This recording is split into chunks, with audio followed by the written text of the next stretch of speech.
2009 October 2 Kurnool ప్రజలకు ఇదో చీకటి రోజు.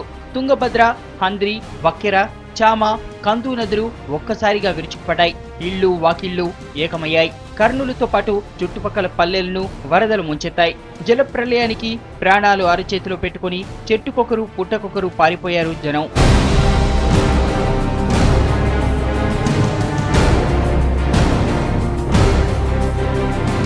వరదలకు లక్షలాది మంది నిరాశ్రయులయ్యారు. ఇంటిలోని పంట, పశువులు అన్నీ నీటిలో కొట్టుకుపోయాయి. తలదాచుకునేందుకు చోటు లేక రైల్వే స్టేషన్, బస్ స్టాండ్లో ఆకలితో నిద్రలేని రాత్రులు గడిపారు జనం. కొన్ని నెలల పాటు నరక యాతన అనుభవించారు. పొట్టకూటి కోసం రోడ్లపై భిక్షాటన చేశారు. 5 ఏళ్లైనా ఆనాటి పీడికలను మర్చిపోలేకపోతున్నారు బాధితులు. పొద్దున 8 గంటల కల్లా మేము సాధన కట్టడానికి పోయినా, అప్పుడు మా ఇంటి దగ్గరకు వచ్చేసిన వాకిలి కాడికి వచ్చినాయి నీళ్లు. ఇంకా మేము అక్కడ డబ్బులు కట్టొచ్చి ఇంకా మేము ఇల్లు కాల్ చేసి పైన ఉండం కొద్దిగా సేపులు ఆడ బొడ్రాయి దగ్గర.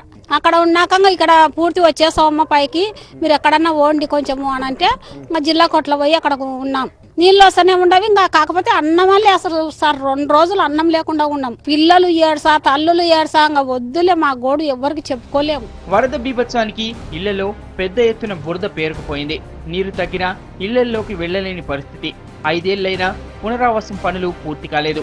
ఇప్పటికీ దిన్నెదేవరపాడు ఇందిరమ్మ కాలనీ నిర్మానుష్యంగా ఉంది. ఇంట్లో సామాను, సొమ్ము, తెలెలు, గిన్నెలు, డెగిషలు, మేమైతే సుమారుగా అంటే 5 తులాల బంగారు, 15 తులాల ఎండి పెట్టుకున్నా ఉండేది. అవన్నీ బీరో మొత్తం పోయింది క్లోజ్ గా, అసలు ఏం మిగిలేదు ఇంట్లో. ఇక్కడ ఇండ్లు ఇచ్చినామంటారు కానీ అది లేదు. 200 రూపాయలు, 250 కట్టినారు కానీ మాకు లేవు, మాకు వచ్చి లేవు.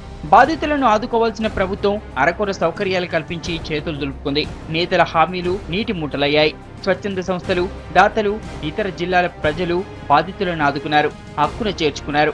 కర్నూలులో 10,000 పక్కా ఇళ్లు మంజూరైనా నిర్మాణం పూర్తి కాలేదు. రక్షణ గోడ నిర్మాణానికి మోక్షం లభించలేదు. కనీసం ఓ ఇల్లు వచ్చేసి 5 రోజులు 10 రోజులు అయింది సార్ క్లీన్ చేయనికే. అప్పుడు మాకు అమౌంట్ వచ్చేసి 3,500 అట్లా ఇచ్చినారు. ఆ 3,500 కరెంట్ వేయించుకునడానికే సరిపోయింది. ఇంట్లో సగానికి సగం గోడ కింద పైకే బురద ఉంది సార్. సామాన్లు ఇడిచిపెట్టి మనుషులు మాత్రమే పోయినాం సార్.